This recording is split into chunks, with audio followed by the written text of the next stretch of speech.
escreveu João, capítulo 20, diz assim: e no primeiro dia da semana, os irmãos sabem qual é o primeiro dia da semana? Domingo, né? Maria Madalena, fizeram até um filme aí, Maria Madalena se apaixonou por Jesus. Mano, pelo amor de Deus, o sangue de Jesus tem poder. Que Maria Madalena se apaixonou por Jesus? A história diz, não é a Bíblia, a história diz que Maria Madalena era uma diaconisa de primeira classe e era uma secretária muito eficiente, porque Jesus fazia o seguinte: ele ia aqui com o discípulo, tá? Uma cidade evangelizando. Maria Madalena já estava na casa da irmã fulana, matando galinha caipira, preparando bolo de macaxeira. Ela que reunia as irmãs. Ela reunia.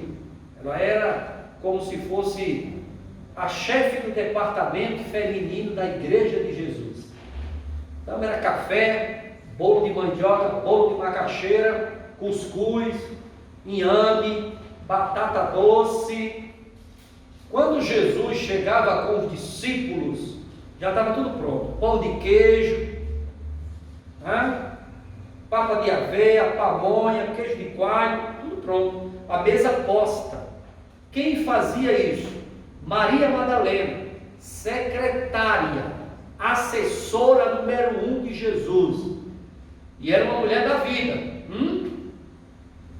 da bagaça. Jesus expulsou da vida dela os demônios de prostituição e ela se tornou uma diaconisa da igreja de Jesus. Está na Bíblia isso? Não. É a história que diz. No primeiro dia da semana, Maria Madalena foi ao sepulcro cedo, isso era madrugada, sendo ainda escuro. Então ela foi para o cemitério de madrugada, né? E viu que a pedra fora retirada do sepulcro. Tinha uma pedra lá na caverna. O sepulcro era de quem mesmo? Você sabe de Bíblia mais do que eu. De quem o sepulcro era? Jesus. Não. O sepulcro que Jesus foi enterrado, ele era de quem? José de Arimateia. E o homem era o que? José de Arimateia? Senador, político. Está vendo que tem político que presta?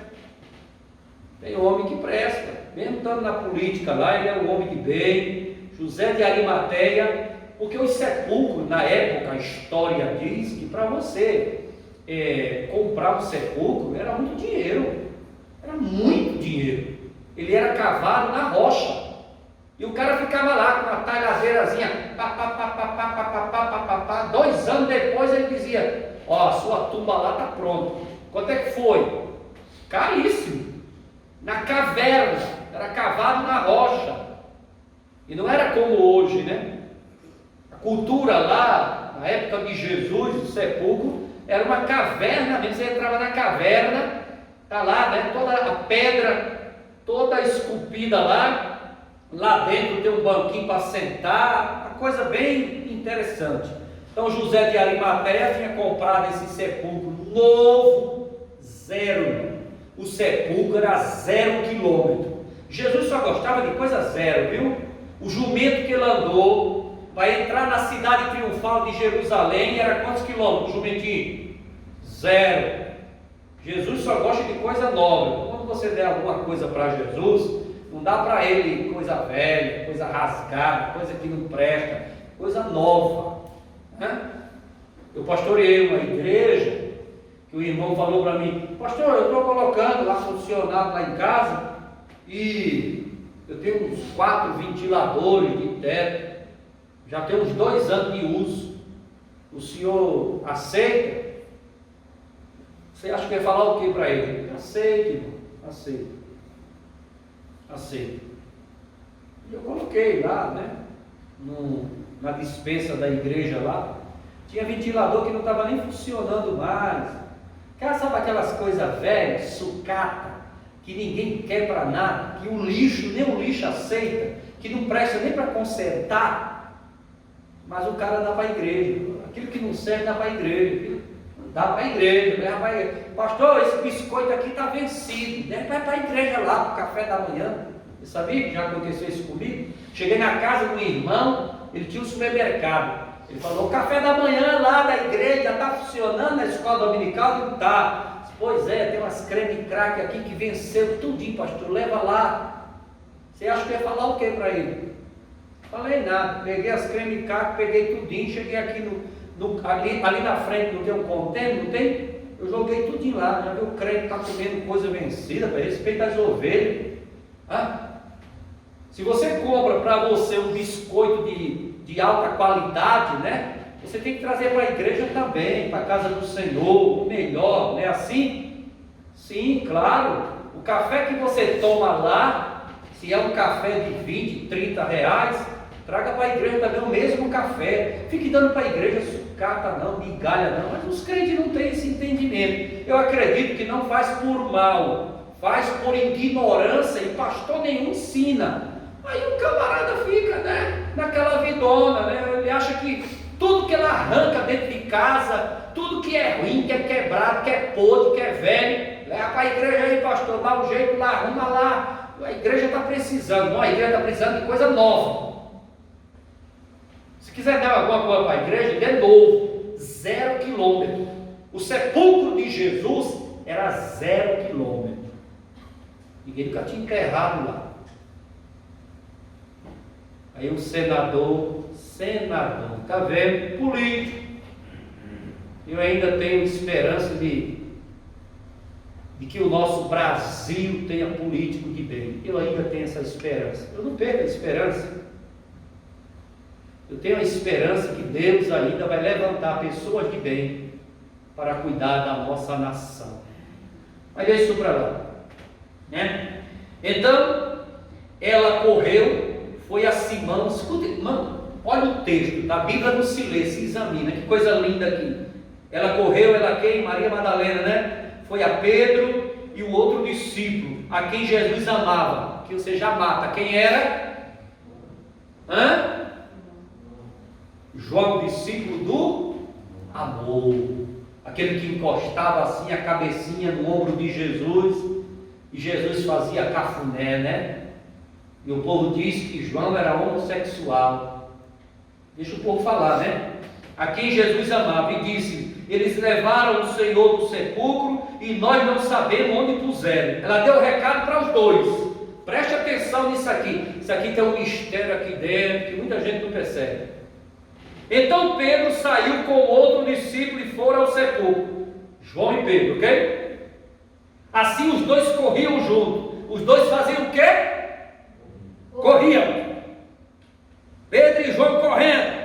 Mas o outro discípulo ultrapassou Pedro. Quem foi que ultrapassou Pedro? João. E chegou primeiro ao sepulcro.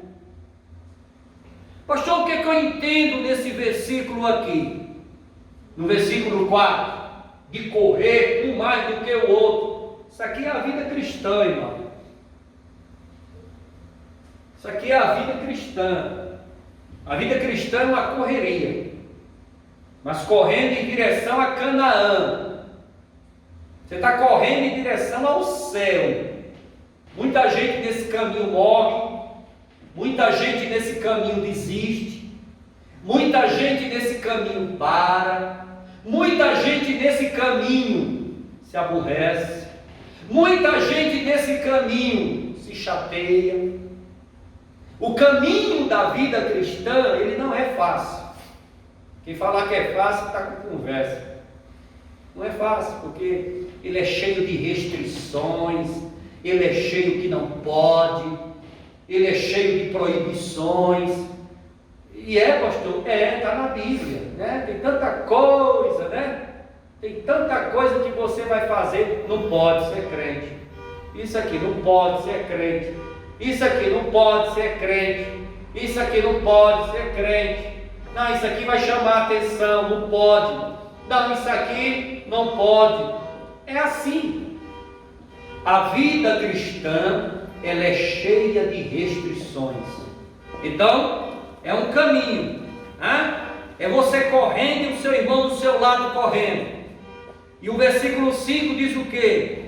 E ele, curvando-se, olhou para dentro, foi João, e viu os panos de linho posto ali, todavia ele não entrou. O que adianta correr tanto, chegar primeiro e não entrar? Diga para mim, o que adianta correr tanto, chegar primeiro e não entrar? Tem tanta gente que corre tanto, chega primeiro, mas não entra. Já o outro corre menos, chega por último e entra. Consegue captar o que Deus está falando para você? O que é que Deus está dizendo para você nessa noite? Não adianta correr, chegar e não entrar. Porque na realidade não é correr mais que vai dar resultado positivo ou trazer bênção, milagre para você. O que vale na obra de Deus, irmão, aprenda isso, é constância, é persistência. É o camarada fazer a segunda vez, não deu certo, ele faz a terceira, não deu certo, ele faz a quinta, não deu certo, ele vai a sexta, não deu certo, e todo mundo do lado dele, isso não vai dar certo, desiste, para com isso, isso não decola, e você está ali persistente, e você está ali persistente, e você está ali persistente. O segredo da vida cristã é persistência. Os de casa falam para você: rapaz, sai fora disso, isso dá certo não. O lá de fora fala para você: por que você não desiste disso? Que bobageira. Algum amigo encontra você e fala: ainda está lá tentando aquilo lá tem futuro não, rapaz, vai morrer, vai cansar, que vai morrer. Aí você encontra um colega, você encontra um parente, você encontra alguém só desestimulando, só colocando para baixo, só dando mensagem negativa, e você persistente. Então o segredo do crente não é correr, não é chegar primeiro, que às vezes nem entra, é persistir. E ele, curvando-se, olhou para dentro e viu os panos de linho postos ali, todavia ele não entrou. Ele correu tanto, chegou primeiro, mas não entrou. Então chegou Pedro, que o seguia, e entrou, e viu os panos de linho cair. Os panos estavam tudo desarrumados, porque na cultura hebraica, judaica, quando enterra uma pessoa, não é como aqui, né? Aqui você coloca aquela mortalha, né? Geralmente usa uma veste normal, lá enrola de pano para lá e para cá, é muita faixa de pano, de lençóis, isso e aquilo, né? Agora o versículo de número 7: e que o lenço que estivera sobre a sua cabeça não estava caído com os panos de linho, mas enrolado em lugar à parte. O segredo. Na cultura judaica, na nossa não. Diz que quando o judeu está no restaurante comendo, né? Ele está ali comendo no restaurante, aí ele sai para ir ao toalete, né? Ou em qualquer outro lugar para resolver um problema, ele deixa o lenço arrumado, o guardanapo ele deixa arrumado. Se ele deixar o guardanapo arrumado, isso na cultura de Jesus, judaico, se ele deixasse o guardanapo arrumado na mesa, o garçom olhava assim e sabia que o seu senhor iria voltar. Se ele deixasse o guardanapo todo desarrumado, bagunçado, o guardanapo, o servo, o garçom sabia que seu senhor não ia voltar mais à mesa. Aí ele pegava a mesa e desarrumava. O que é que Jesus deixa aqui?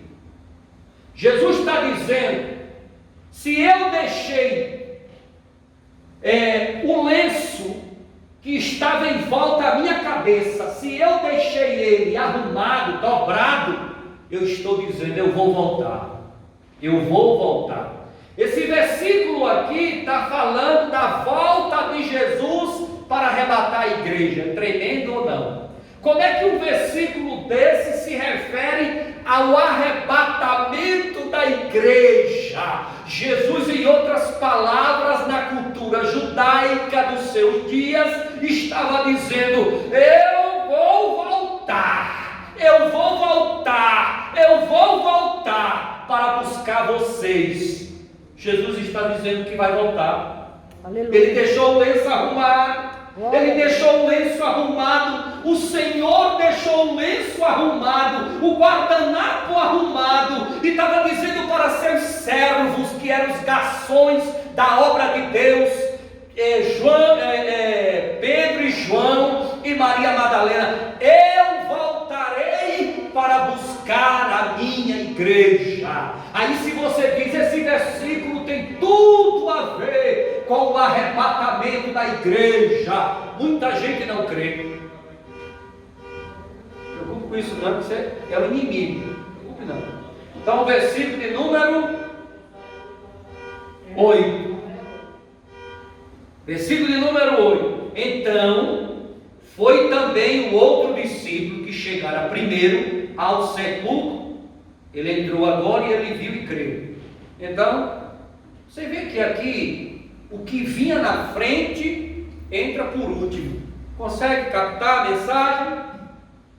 O primeiro será o último, e o último será, até na morte Jesus fica. Lucas, João aqui, o evangelista João, escreveu de uma maneira tão profética, tão gloriosa, que até na morte de Jesus a Bíblia se cumpre.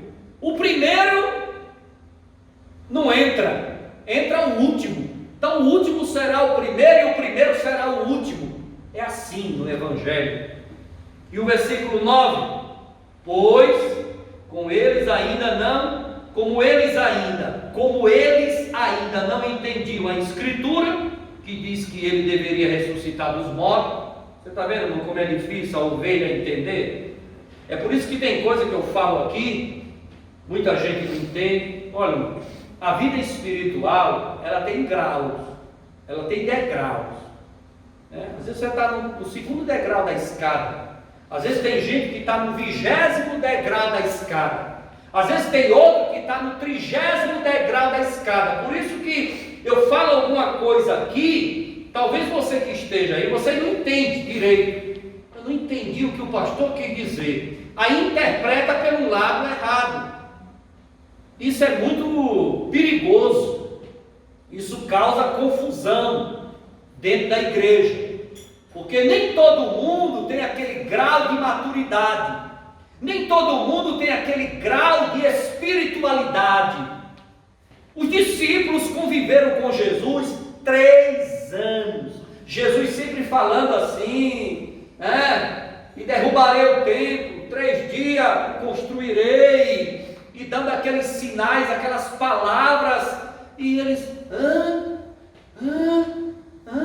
quando ele percebe isso aqui, o versículo de número 9, eles ainda não entendiam a Escritura, eles não entenderam, não captou a mensagem de Jesus, mesmo 3 anos caminhando com Jesus, que deveria ressuscitar dos mortos. Então os discípulos retornaram para a sua própria casa, ok? Mas Maria ficou parada e chorando do lado de fora. Veja que no versículo 10, coloca o 10, meu filho. O versículo 10, os discípulos foram para onde? Quem tem pressa de ir para casa não vê anjo. Coloque isso na sua cabeça. Tem gente que tem uma pressa para ir para casa, mas é uma agonia. Deixa Deus trabalhar, irmão. Deixa Deus trabalhar. Deus vai trabalhando. A pressa é inimiga da perfeição. Você acha que se João e Pedro tivessem ficado um pouco mais com Maria Madalena, tinha visto o anjo? Claro que tinha, irmão. É uma agonia muito grande, uma agonia. Olha, eu não gosto de agonia dentro de igreja. Eu gosto de calma, calmaria. né? Tem pessoas que têm uma agonia, né? A gente, quando era do mundo, você vê aquele povo ali, ó, ali de cima ali, tem gente ali que chegou 3 horas da tarde, vai sair, sabe que hora dali? 3 horas da manhã, tá nem aí, tô bebendo, e amanhã ainda vai trabalhar com a maior alegria do mundo. Aí aceita Jesus como Salvador, aceita Jesus. Aí a primeira coisa que ele faz quando chega na igreja é: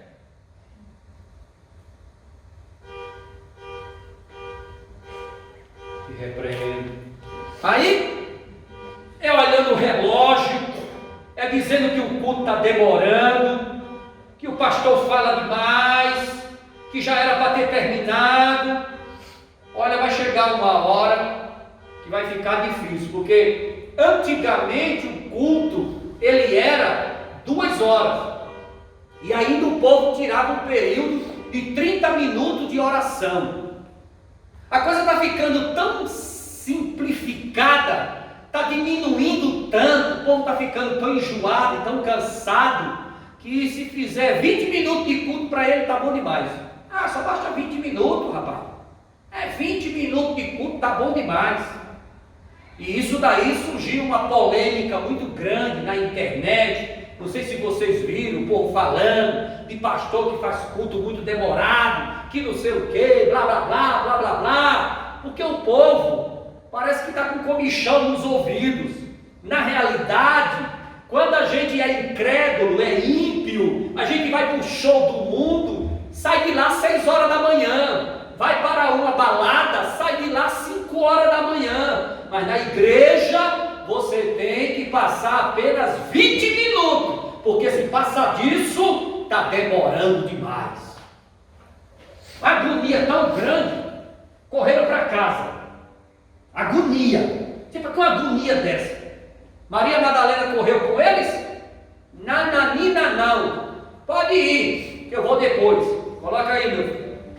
O 11, mas Maria ficou parada, chorando do lado de fora da sepultura, e enquanto ela chorava, curvou-se e olhou para dentro do sepulcro, e viu 2 anjos de branco, assentado onde jazera o corpo de Jesus, uma cabeceira e outra aos pés, e disse-lhe: mulher, por que tu choras? E ela disse: levaram o meu Senhor, e eu não sei onde puseram. Esse versículo 13 aqui, Maria Madalena sabia de um boato que correu nas ruas de Jerusalém. Qual era o boato? O boato era: vamos roubar o corpo de Jesus. Esse era o primeiro boato. O segundo: nós vamos roubar o corpo de Jesus e colocar lá no lixão da cidade, que é o que ele merece. Era o segundo boato. Então, Maria Madalena sabia disso, os obreiros sabiam disso, e aí ficou a dúvida: onde está Jesus mesmo? Onde é que está Jesus? Se ele foi enterrado aqui e sumiu, então, será que está lá no lixão da cidade? Será que roubaram o corpo, levaram para algum lugar? Maria estava desesperada, atordoada, entendeu? Por isso que ela estava chorando, desesperada, procurando o corpo do seu Senhor. E o versículo 14: e ela, tendo dito isso, voltou-se para trás e vê Jesus em pé, mas não reconhece que era Jesus. A mulher estava atordoada ou não? Disse-lhe Jesus: mulher, por que choras? A quem procuras? E ela, supondo que fosse o jardineiro, era um cemitério de rico, irmão. Você acha que um senador vai enterrar no cemitério? Era um senador. Você já viu algum senador pobre? Eu não conheço nenhum. Você conhece? Senador é rico, rapaz. Cemitério de rico. O jardim, aquela coisa linda. Ficava ali um jardineiro cuidando daquelas flores, daquelas plantas. Ficava ali um jardineiro todo o tempo. Era cemitério de rico, não era de pobre não. Você chega no cemitério de pobre, é só aquele barro vermelho assim, ó. Os túmulos lá, uma cruz velha quebrada olhando para você, e nada mais. Ninguém entendeu? A pessoa, quando leva uma fulô, leva de plástico. É cemitério de rico, não. não, você chega assim, é o gramado assim, aquelas árvores frondosas, né? Aquela coisa assim, suntuosa, aquilo. Você olha assim e fala, gente, isso aqui é um cemitério, né? Parece um campo de golfe, aquela coisa, né? Cheio de pássaro, cheio de árvore, né? Ela, supondo que fosse o jardineiro, disse-lhe, Senhor, se tu levaste, dize-me onde tu o puseste e eu o levarei. Ela pensou que era um jardineiro, atordoada, porque a igreja estava sofrendo muito, irmão. A igreja estava de porta fechada, os crentes estavam tudo dentro de casa, todo mundo correu com medo do soldado romano, da opressão romana, e a igreja de Jesus desmantelou todo quando ele morreu. Versículo 16, disse-lhe Jesus, Maria, ela voltando disse, Rabone, que quer dizer mestre. Você vê que a maneira que Jesus chama ela aqui, a maneira que Jesus chama ela reconhece que é o pastor Jesus. Raboni, aramaico. Aramaico era a língua que Jesus falava, tá? E aqui, o versículo 17, disse-lhe Jesus, não me detenhas, porque eu ainda não subi para meu Pai, mas voltei com os meus irmãos, e disse que eu subo para meu Pai, e vosso Pai, para meu Deus e vosso Deus. E o versículo 18, Maria Madalena foi e contou aos discípulos que ela vira o Senhor, e ele lhe falara essas coisas, né? Tem até um hino lindo, cantava lá o velho querido Pernambuco, Maria Madalena não conteve a alegria nem o amor que encheu seu coração, saiu pelo mundo anunciando o que viu, Jesus ressuscitou, o seu túmulo está vazio. Alguém conhece essa canção? Ela é linda. Então, Maria Madalena contou aos discípulos que viram o Senhor e ele falar essas coisas. Contou tudo. Então, naquele mesmo dia à tarde, sendo o primeiro dia da semana, domingo, estando fechadas as portas, onde os discípulos, com medo dos judeus, estavam reunidos, chegou Jesus e pôs-se no meio deles e disse, paz seja convosco. Então será, por causa do versículo 19, que a gente saúda os irmãos com a paz do Senhor? Você acha que sim ou não? A paz seja convosco. É por causa disso daqui que o crente olha para o outro e faz a paz do Senhor. E o responde de lá, a paz do Senhor. Porque se você não responder, a Bíblia diz que a paz que Ele enviou para você, volta para Ele mesmo. Você deseja paz e o irmão de lá deseja paz. Porque a coisa melhor dessa vida é o quê? Paz dentro de casa, paz na igreja, paz no trabalho, paz com a família, paz com os amigos. Busque a paz, né? A Bíblia diz, segui a paz com todos e a santificação, sem a qual ninguém verá o Senhor. Mas tem outro versículo que diz assim, se possível for, outra tradução, se possível for, siga a paz com todos, sem a qual ninguém verá o Senhor.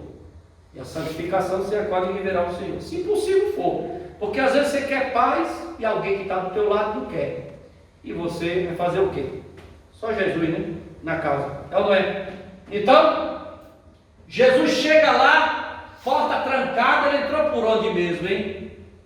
Gente, ele entrou por onde? Estava tudo trancado. Jesus atravessou a parede e entrou. Imagine, irmão, a igreja toda reunida, calada, trancada, escondida, com medo dos judeus.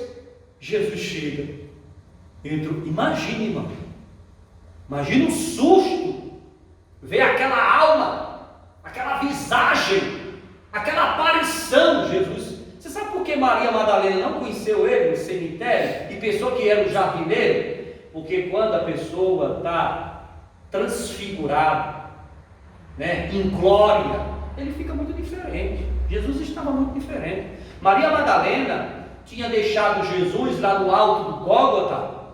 O profeta Isaías diz que o seu rosto estava desfigurado. Bateram tanto em Jesus, né? Cartilagem de nariz, de orelha, de tudo enxofre, fazendo uma bola de futebol, todo roxo, todo preto. Ele sofreu tanto, apanhou tanto, que ele ficou desfigurado. E agora ela vê ele em corpo ressuscitado. Imagina a beleza que estava Jesus. E Maria se confundiu. Não, isso aqui não é o Senhor. E era ele, porque ela conheceu pela fala, ao chamá-la pela voz, que era Jesus. Aí ele entra lá, as portas trancadas e Jesus entra.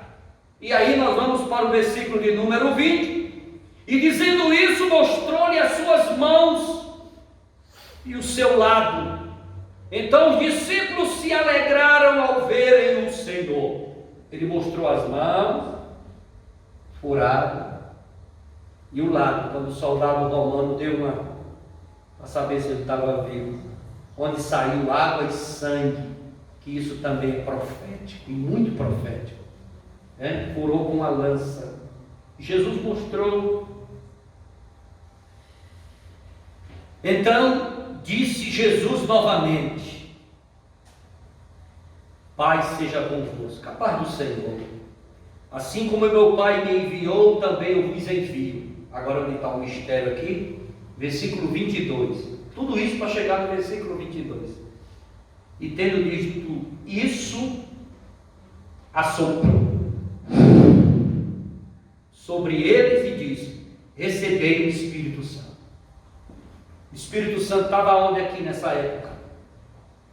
Lá na glória. O Espírito Santo desceu em Atos dos Apóstolos, capítulo 2, quando a igreja foi inaugurada. O Espírito Santo aqui ainda estava nos céus. E ele soprou sobre eles, deu um sopro. Receba aí o Espírito Santo. Agora, por que Jesus fez isso? Ele estava indo embora. Ele precisava deixar os discípulos cheios do Espírito Santo para suportar a dor, suportar a ausência, suportar a tristeza, suportar a perseguição, suportar a tribulação. Irmão, crente que busca o batismo do Espírito Santo, viu? Porque se você não buscar, você não permanece. Não permanece. Vai chegar uma hora que a luta é tão grande, a tribulação é tão grande, que você desiste. Saiba disso. Busque o Espírito Santo. É de graça, não paga nada, é você e Deus. É você e Deus, irmão. Fecha a porta do teu quarto, entra em jejum, dedique-se na leitura da Bíblia, busque a presença do Eterno, busque, porque se você não buscar o Espírito Santo e não for revestido pelo Espírito Santo, você não suporta a luta desta vida. Você não suporta a perseguição, você não suporta as falações, você não suporta as acusações, você não suporta a tribulação. Crente que não se enche do Espírito Santo de Deus, ele fica fraco, ele cai fora, ele não vai, ele não decola, ele não dá conta. Ah, mas eu tenho um irmão ali que ajuda. Você vai viver todo o tempo de boleta, precisando da ajuda dos outros?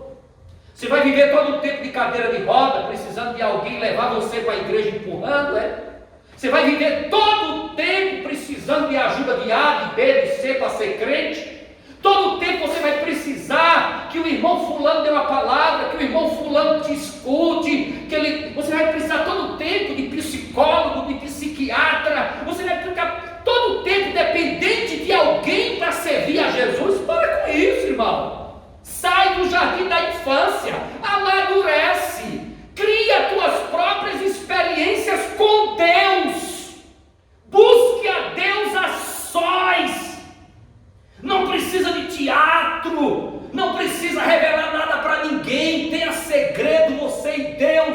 Jesus disse: entra no teu quarto, fecha a porta e pede para mim, eu vou te dar, eu vou te encher, eu vou te capacitar, eu vou te ajudar, eu vou te batizar no Espírito Santo com fogo, eu vou te dar, eu estou contigo, me busca. Na realidade, o povo não quer isso, porque isso é trabalhoso. A pessoa quer chegar na igreja e fazer um teatro, porque o povo está vendo. Fazer teatro é bom demais. Está todo mundo vendo ali, aí você ora, você baba, você espuma pelo canto da boca, está o povo olhando, então você bate o pé, terra. Não é isso, irmão. É você e Deus, onde ninguém vê. É no teu silêncio, é no teu oculto, é no teu escondido que Deus quer trabalhar. Teatro é igual fogo de palha. Você taca fogo na palha ali, com 20 minutos vira cinza. Você e Deus é igual tacar fogo em aroeira, madeira de lei. É igual tacar fogo em maçaranduba. É igual tacar fogo em angico. É igual tacar fogo em cedro. Queima o mês todo. Ainda fica a brasa viva lá. Brasa viva aquecida no altar. E o fogo não se apaga. Assim é o crente que busca Deus a sós, ter uma experiência com Deus a sós, você e Deus. Salvação individual, meu irmão. Salvação individual. Santidade é algo individual, não é coletivo.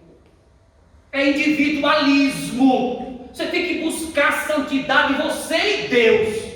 Jesus sabia que se esses discípulos não fossem cheios do Espírito Santo, não suportaria a dor, a perseguição, a ausência, a falta, não ia dar nada.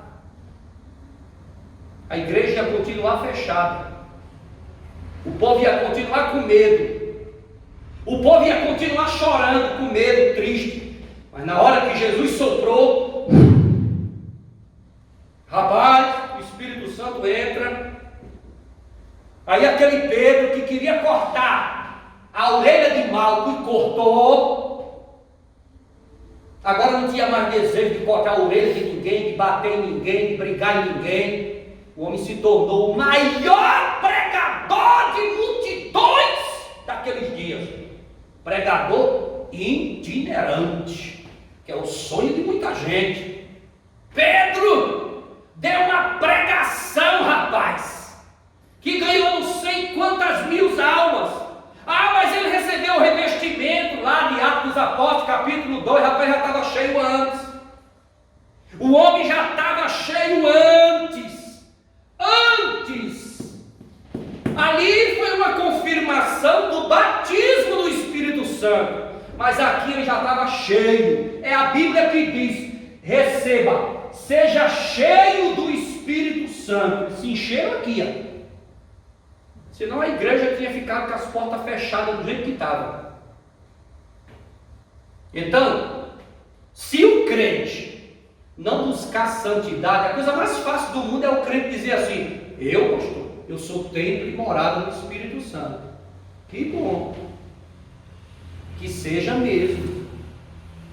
Para você ser templo e morada do Espírito Santo, existe uma cláusula que você tem que cumprir: santidade. Está cumprindo? Se você estiver cumprindo mesmo, santidade. Não, isso aqui é pecado, isso aqui é pecado, isso aqui é pecado, isso aqui é pecado, isso aqui é pecado, isso aqui é a aparência do mal, isso aqui é embaraço, isso aqui não agrada a Jesus, isso aqui é embaraço, isso aqui é a aparência do mal, isso aqui é pecado, isso aqui eu não posso fazer, eu também não faço, eu não posso fazer isso aqui. Se você estiver assim, realmente você é templo e morada do Espírito Santo. Mas se você for daquele que aqui e ali dá uma escorregada no tomate, pisa no tomate, não me diga que é templo e morada do Espírito Santo, por favor. Espírito Santo tem tudo a ver com santidade. Espírito Santo não tem nada a ver com pecado. Aonde tem pecado, não há Espírito Santo. Creia nisso, por favor.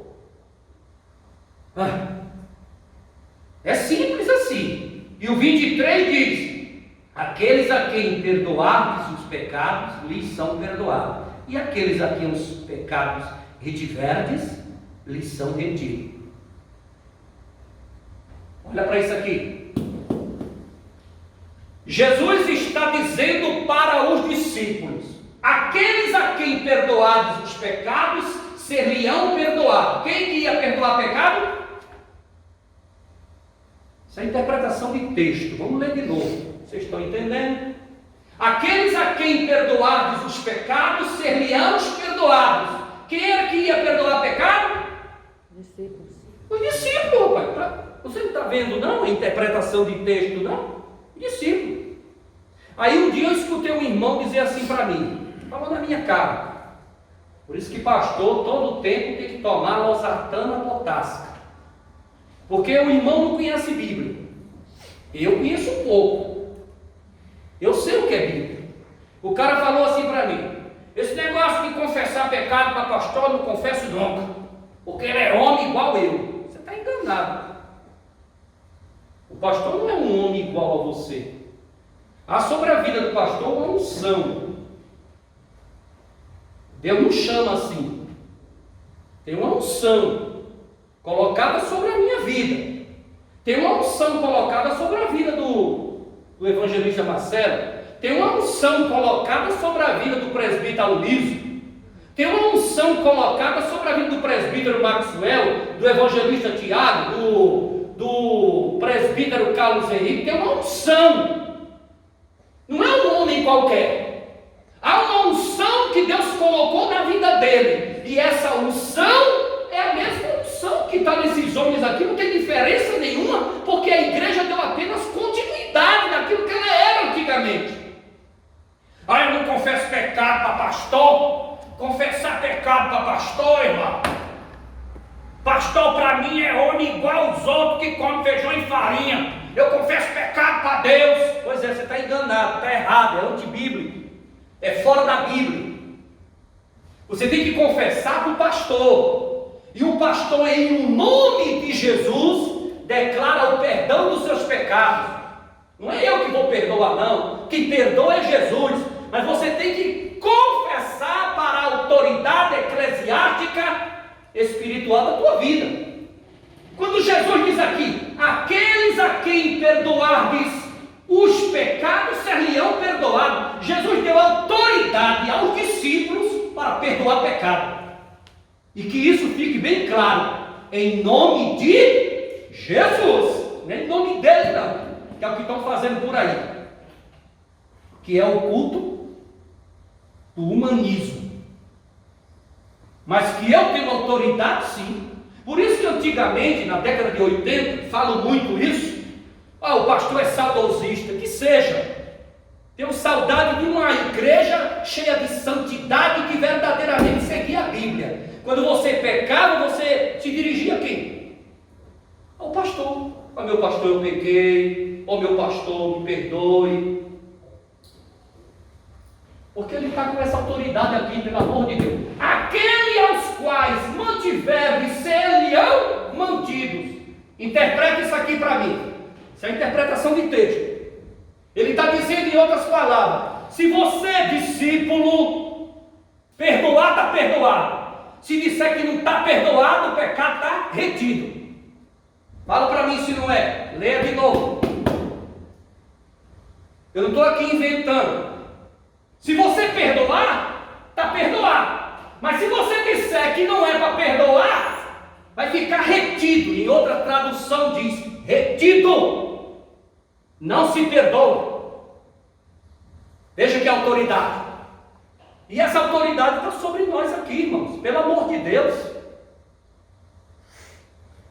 O problema todinho é que a unção que Deus colocou na nossa vida virou uma chacota. A unção que Deus colocou na vida de um evangelista, de um presbítero, ninguém respeita mais. O chamado de um pastor, ninguém respeita mais. Ninguém respeita pastor como anjo de igreja, como homem de Deus, um homem de oração, um homem que verdadeiramente a gente respeita, é um homem de Deus, é o pastor da igreja, é o homem do cajado, é o homem do rebanho. Ninguém respeita mais, não, virou chacota. Virou chacota porque todo maconheiro agora é pastor. O cara é pastor agarrado com cigarro de maconha. Então virou o que virou, virou o que virou. Ah, pastor, o senhor é muito puritano. Que seja, mano. Que seja. É melhor ser puritano e entrar na porta estreita do que ser liberalista, liberal demais, alargar a porta que Jesus estreitou e pegar descendo. Eu não quero pegar descendo. Aqui, irmão, quando alguém falar para você, marca aí na sua Bíblia. Ah, eu vou confessar pecado para pastor, eu vou confessar pecado para pastora. Lê esse versículo para ele, com certeza ele vai interpretar diferente. E 24 diz o seguinte: mas Tomé, um dos 12, chamado Dídimo, não estava com eles quando veio Jesus. Isso é o problema de faltar culto. Esse é o problema de faltar culto, hein, evangelista Marcelo?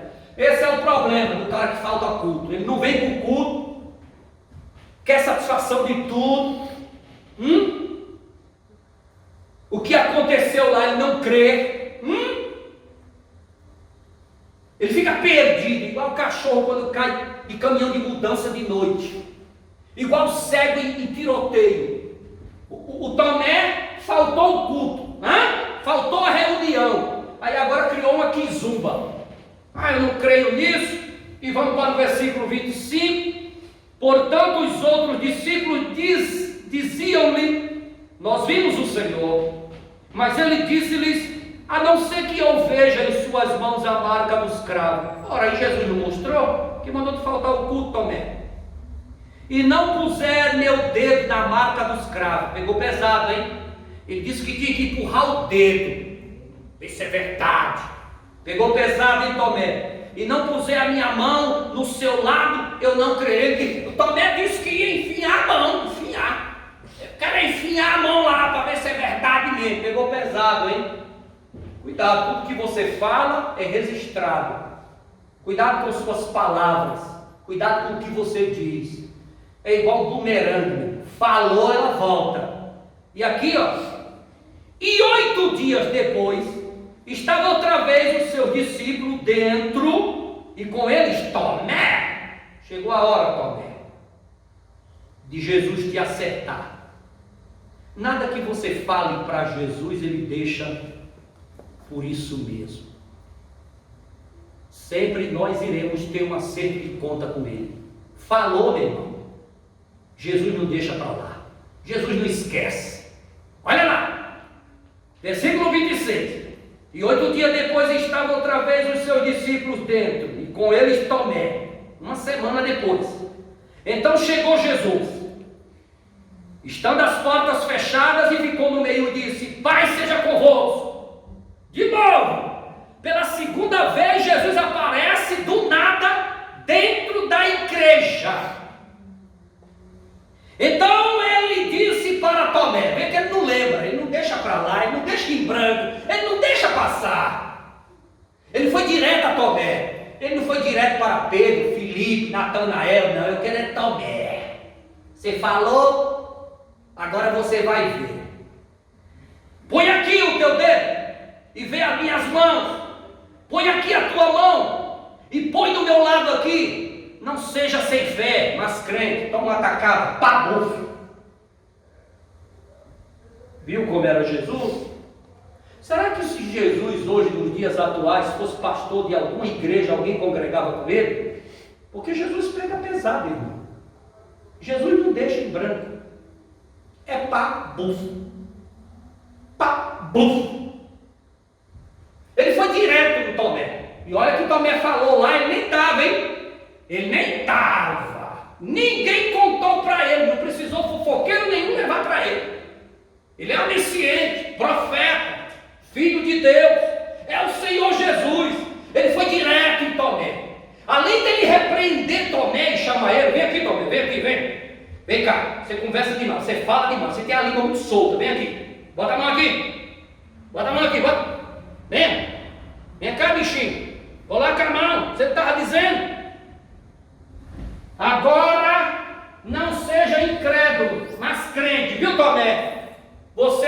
seja incrédulo, mas crente. Chamou Tomé de quê? Incrédulo.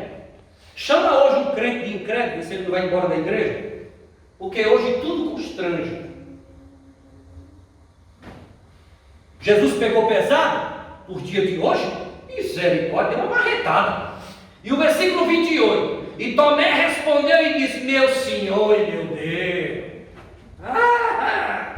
meu Senhor, meu Deus, viu? Falar na ausência, todo mundo fala. Eu quero ver você na presença falar. Toda ausência é atrevida. Fala aí. Você não é macho? Você tem a língua grande? Fala aí. Meu Senhor, meu Deus. Vamos encerrar, né, Gabriel? 29. Disse-lhe Jesus, outra pancada: Tomé, porque me viste e acreditaste? Bem-aventurados que não viram e creram. Outra pancada. Pá! Na cabeça de Tomé. Jesus não deixa, irmão. Não deixa passar. Saiba disso. Nem comigo, nem com você. Então vigia no que você fala. Vigia no que você diz. Vigia quando você está às costas de alguém. Toda ausência é atrevida. Mais uma pancada na orelha de Tomé. Pabufo.